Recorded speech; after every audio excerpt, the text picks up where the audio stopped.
Hi everybody, Nigel here again. I've got a review for you today. Today being Friday the 13th of September. Yes, Friday the 13th. Start by saying thank you to everybody who has subscribed to my channel. Thanks for all your great comments and everything and views and stuff. And thanks for sort of sticking with me through this period of mojo loss. It is coming back, I can assure you. I've been doing some work on some stuff that will soon become apparent. I've also been working on the Mustang a bit as well. So, yeah, basically today I've got a kit review, but a kit review with a difference. This kit I'm going to review, and then after I'm going to hold a draw for all my patrons, people that have pledged money on Patreon over the last few months. And basically I'll put all your names in a hat, and one of you is going to win this kit. So, and the noise you can hear in the background is my dog growling and playing with a toy underneath my bench. So if I go out, you know she's bitten my foot. So yeah, this is the kit. It's the AmTech. I'll put a picture up of it now. It's the AmTech C135N E Aria Alots Snoopy, and basically it's a 1/72 scale kit of an EC135. It's very similar to the KC135 that we all know and love, but this one's called the Snoopy, and as you can see it's got the big nose on it. So what we get, this is the box. I bought a couple of these from the States a couple of years ago, and obviously there were a load of overtrees, because this is how it came in this sort of cardboard box that just opens here, and then we've got some cling film, a cling film bubble wrap, and then all the kit parts are all individually bagged by the look of it, and then all in one big bag, and it's all sealed up properly. So it's not like a second-hand kit or anything, but obviously when you get it, it'll be open, because I'm doing a review of it now. Now I'll cover the instructions as usual, but with this kit the instructions actually come on a CD-ROM, so there we get that. We've also got some resin parts which are particular to the to this variant, the EC135, and then we've got some protective foam, and then in the bottom of the box here, which I can't pick up, we've got a lovely sealed Decals sheet with some different variants on, and we'll go through the variants. There we go, copyright 2002, so it's at least 17 years old, this kit. There are many variants of it. A lot of people get this kit confused with the Heller kit. Now, talking about history, this kit has been reboxed in God knows how many different guises. Obviously this one has got the great big Snoopy nose on it, you can see here. But basically you've got AMT and Heller have made the KC135 in the different variants. Now that's what this kit is. This is basically the AMT Heller kit.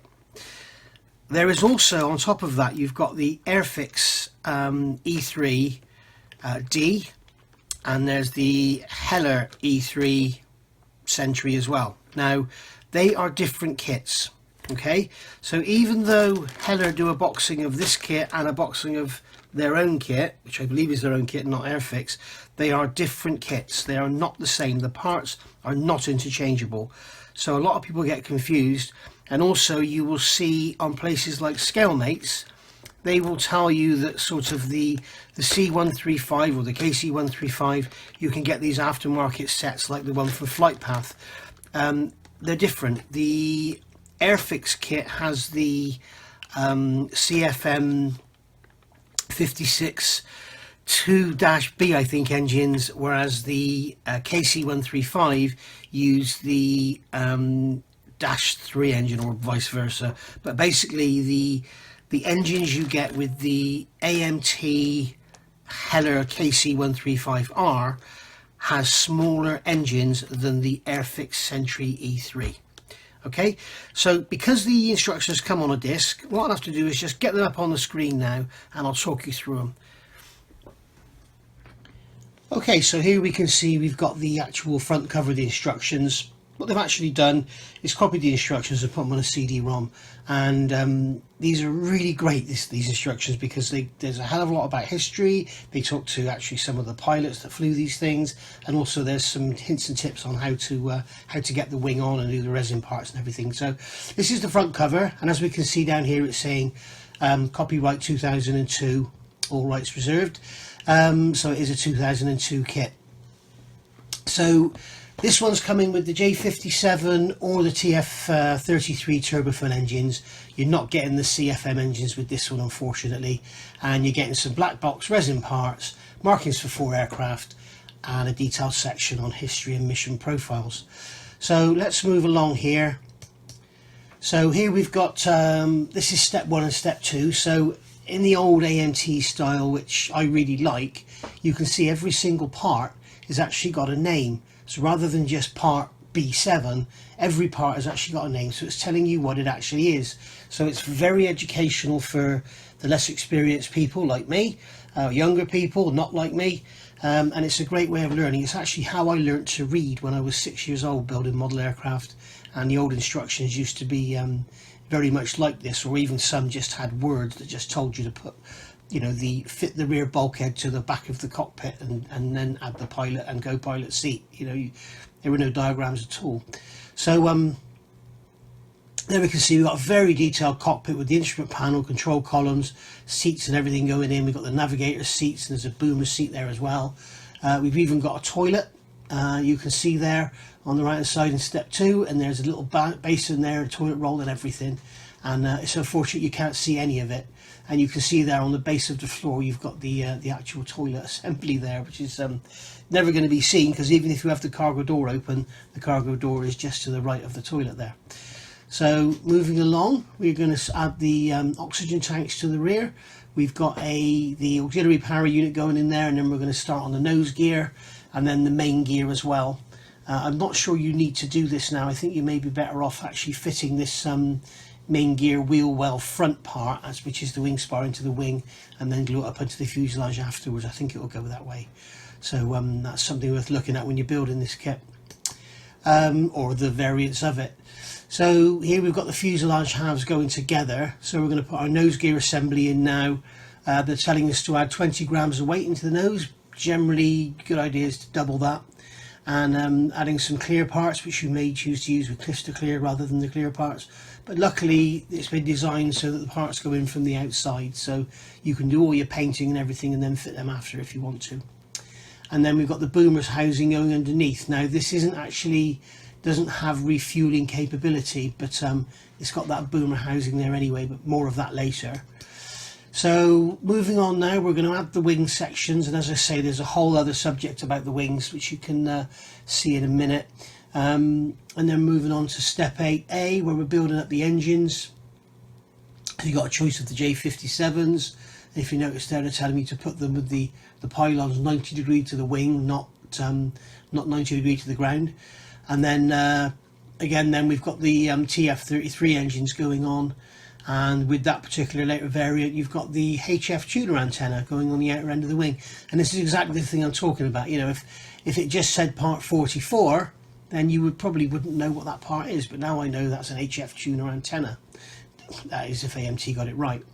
And then we're going to add that fin tip on, telling us to remove the rear end of that, adding our stabilizers, and it's also showing us that we can actually put the model on a pillow if we want to stop it getting damaged. Yeah, that fin tip's not going to last very well in that situation, is it? Moving forward, step 10 now, we're going to add the cargo door, the crew door, which you can have open or closed, adding landing lights, adding a beacon to the top of the fuselage there. And then, interesting little thing with this range of kits, the windshield actually comes with with the overhead instruments moulded into it. So, and then you've got like a little cap that's going on there, so you can actually paint up and detail the overhead instruments if you wish. Then we're going over to the main gear, which looks fairly detailed. We've got wheels there split in half, adding the front tyres to the front nose gear, and all our wheel well doors and everything. I don't think there's an option in here to have the wheels up. There's also no stand and no pilots, so that's something you'd have to fit yourself. And then finally, step 12, we've got the crew ladder going in and a tail support strut, which I don't understand you'd need if you actually put your weight in the front. So something worth looking at is how much weight you actually need.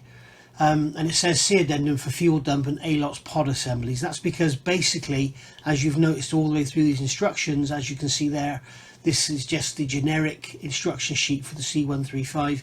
It's not covering the ALOTS pod or the ARIA front nose or Snoopy bit or anything.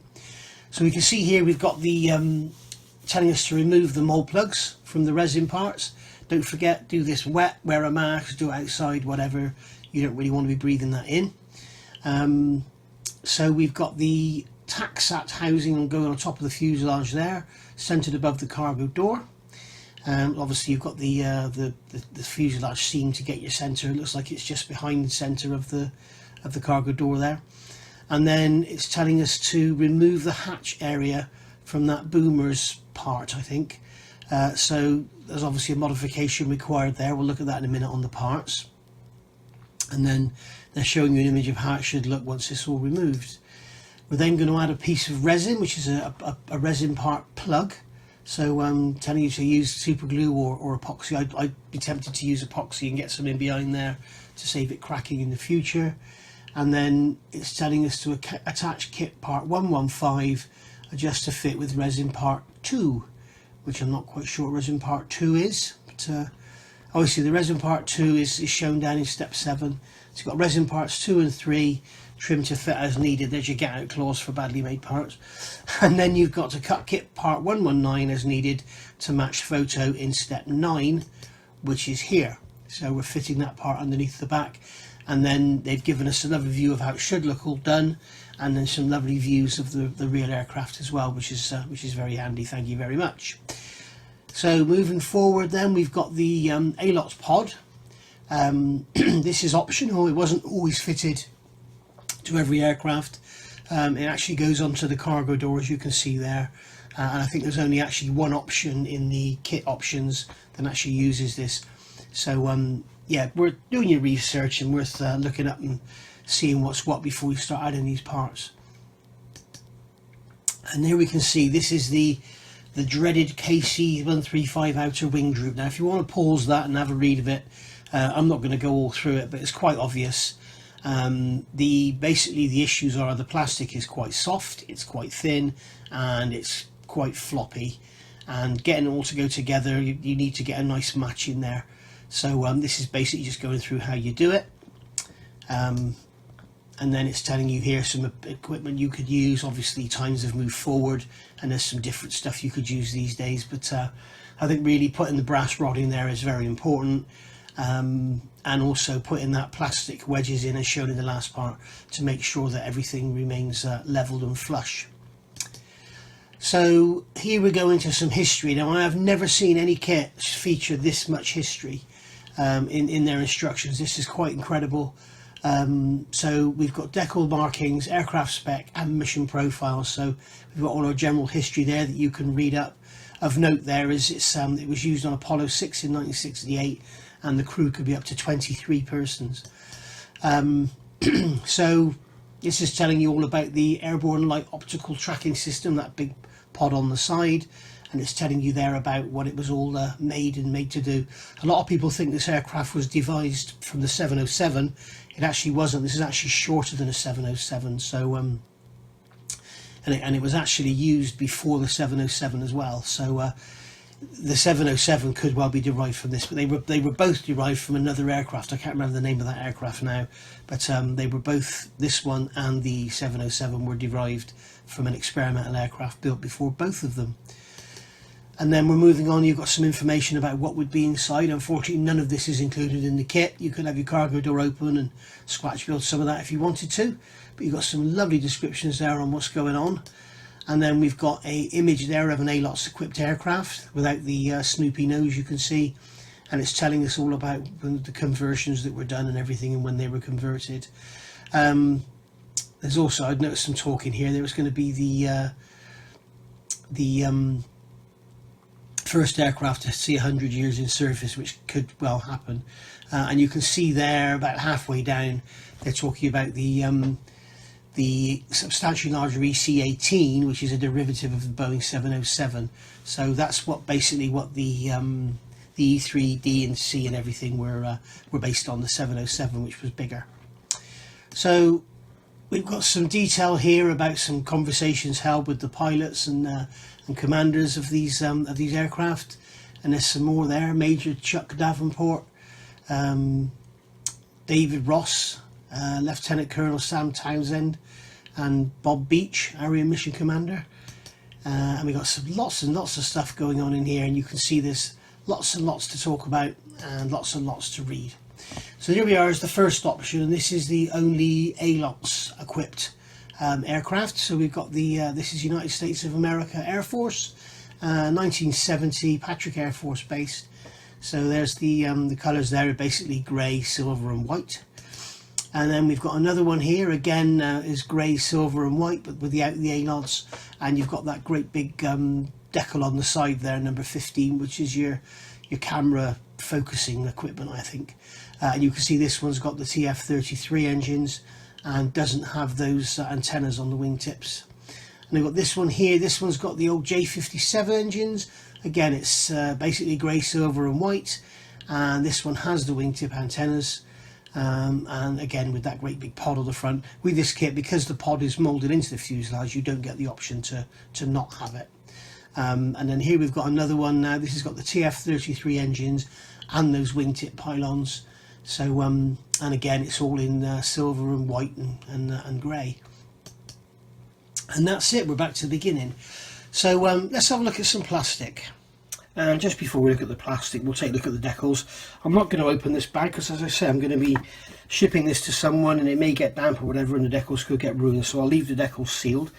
And we can see here we've got many different options and different sizes of United States of America, US Air Force and everything. We've got some nice stars and bars, walkway markings. You can see we've got loads down here which you probably choose to paint.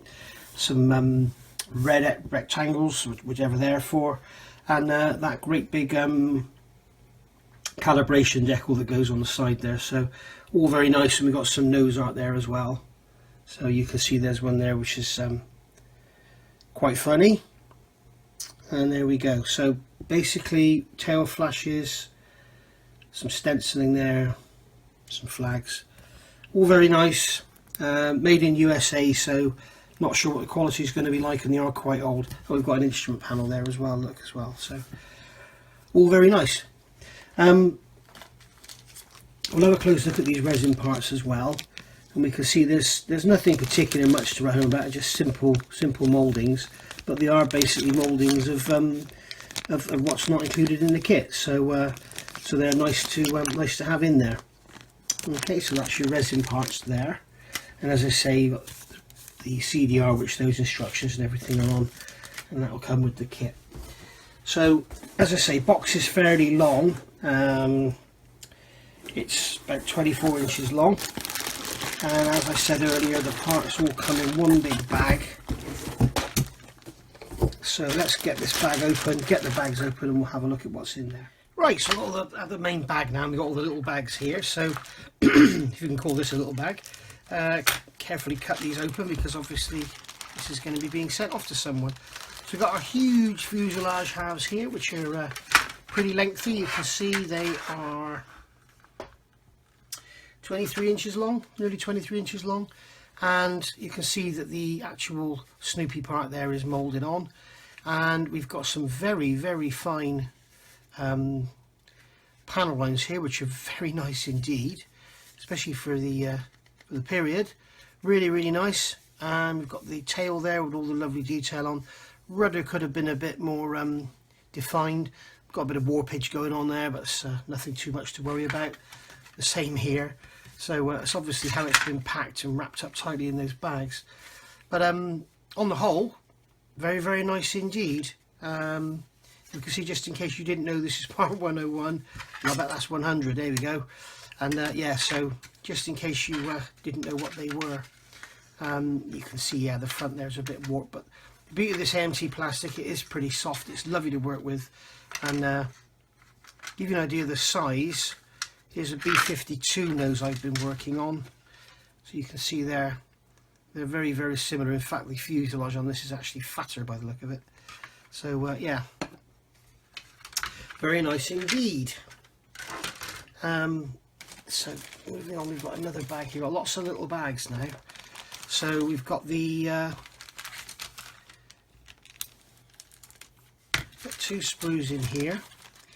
So in here we've got our this is our underbelly for the fuel refueling boom, and there's the boom here, and obviously in the instructions it's telling you to cut part of that away, or you could you know, convert this if you wanted to with another nose and turn it into a tanker.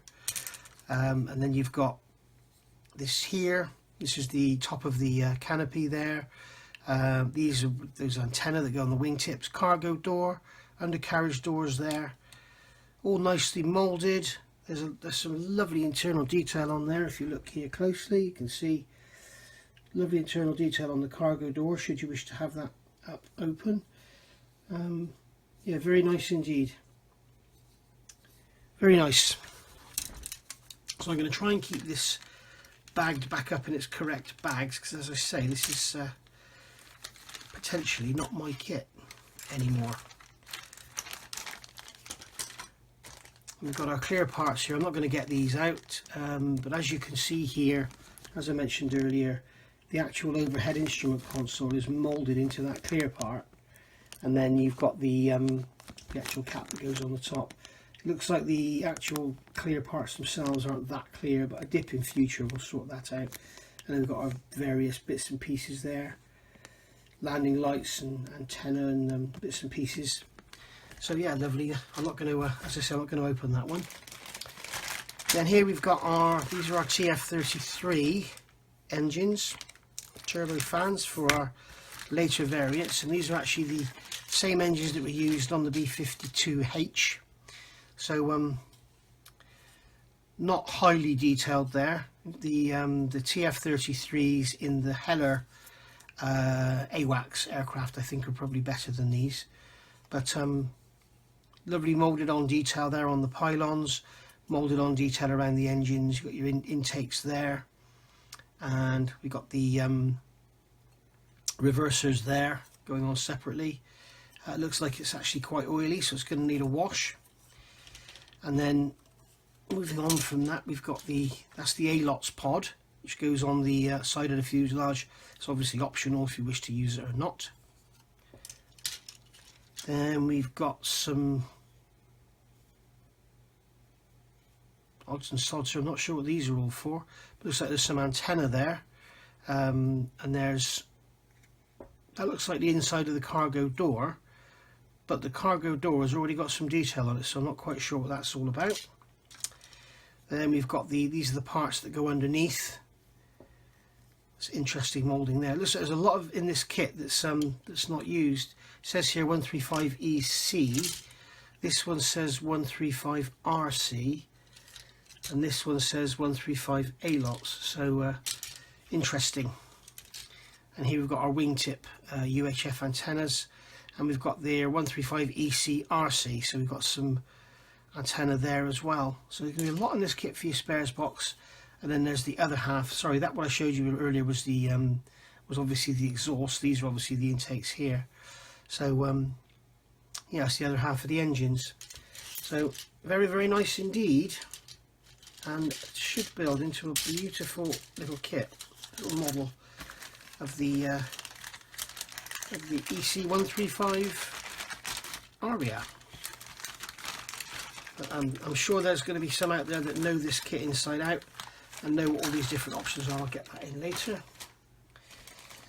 And this one's a bit simpler. Got here, these are our J57 engines. So again, we've got some lovely detail on them. The turbines at the back there could be a bit more detailed, but hey, never mind. And I do know you can get an airwave set to replace some of this. And then you've got your intakes there. So yeah, they're all very nice. Again, we've got scribe detail on these, which is lovely. It says Ertl Corporation on there. So AMT, Ertl were together at one point, weren't they? So they can go in that bag like so. And I will, I'll tape these up before they get sent out. So whoever wins this, you're going to be getting a sealed up kit. Now we've got our wings here. I wasn't going to bother getting these out, but I will just to show you something.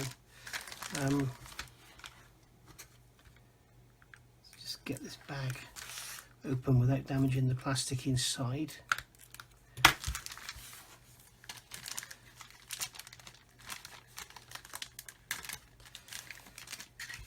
And this is what we're talking about. These wings the plastic is very thin. Now this is the upper half of the wing, and you can see it's very, very flexible. And then this is the lower section of the wing, which again is very flexible. When you put them together, you can see you've got this wing droop. So that will need straightening out, clamping in place, and get some brass rod or something in there. And also there's the issue with getting that match there, where you've got this single center piece goes in. You need to get that lovely match on there, and they're telling you in the instructions is basically carve this away, carve the adjacent part away, put plastic across it and clamp it down. But if you go back and read that in more detail, you'll see exactly what that was all about. That's a neat little bit of packaging there, isn't it? One good way of packaging your wings. They can go back in there nicely and be back into protected mode, like so. And then here's our final bag of sprues, I believe. Nope, this isn't our final bag. This is our penultimate bag of sprues. This is a big one.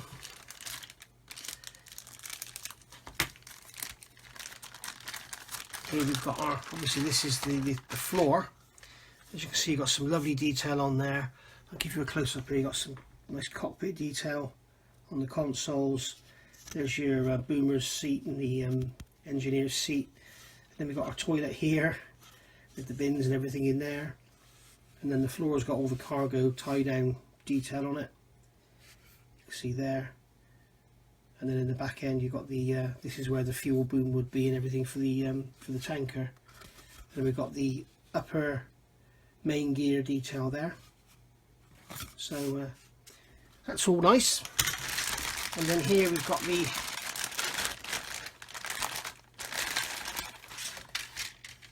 some detail parts here, so I'll give you some close-ups on there. So we've got the instrument panels. So you've got one there with the detail on, and one which is just plain, so you can either paint and detail that or use a decal. And then we've got that that's a bulkhead area there. I think that's the crew access area. And then you've got a ladder, the stand for the rear, oxygen bottles, another part there, I can't remember what that is. And then we've got our seats, which all look very good for the scale, and the control columns there. Then we've got our undercarriage detail, and you can see these legs are quite nicely detailed. A couple of small ejector pin marks on there, but nothing too bad. And we've got some actuator arms there, more undercarriage detail. And here is our this is our bulkhead. So we've got the this is going to be just inside your cargo door here. So if you imagine your cargo door will be open, it would be sat in there. So and that's your inside of your toilet area with your toilet roll and your wash basin there. So all in there but never going to be seen. And then we've got the APU there, nose gear, and we've got our main wing spar there, which is as I say, glued into the actual wing, not into the fuselage as they suggest. Then we've got our tail planes here, vortex generators on one side only, not sure if they're supposed to be top and bottom, but they've got them there, it looks like to be on the bottom. Obviously all the control surfaces are moulded in. You could possibly do some work to rescribe them and get them a bit sharper. So yeah, all very nice. Unfortunately one vortex generator's got broken off there. And then we've got the main wing centre section. Now for those of you that argue, don't believe me, think I'm lying, whatever, if you look at this piece, this part in the Airfix kit, and then look at this part in this kit, you'll see they are a completely different moulding. Believe me, the Heller and Airfix AWACS aircraft are different kits to these. So that's that. I can leave those to one side. We'll get this bag here open. This is our last bag now, and it looks like we've got some undercarriage parts here. So here we've got some, this is the inner wheel halves, and then these are the outer wheel halves, so you can see you've got some detail on there, which is all very nice. I know True Details do a set of wheels for this with bulged tyres if you so wish. And then we've got our bulkhead there for the undercarriage bay. There's the centre bulkhead. And we've got another interior divider there, rear bulkhead, front undercarriage bay, which is moulded in one piece, and then got another bulkhead area there. That's going to be the navigator's area, I think. I'm not sure what that there is. That's probably part of the crew access area as well. So yeah, all in all, very, very nice.